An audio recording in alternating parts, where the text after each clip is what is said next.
How to fix Telegram not sending code problem? Solution is easy. So first long press on Telegram app. Now click on app info. Now click on storage and cache. Clear storage.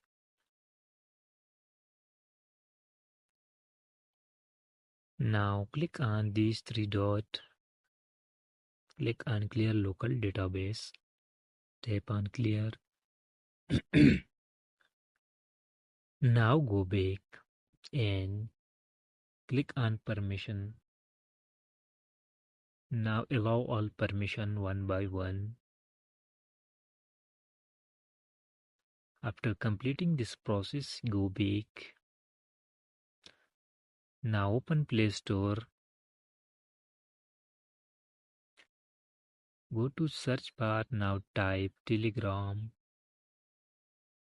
First update your Telegram app update option available. Thanks for watching.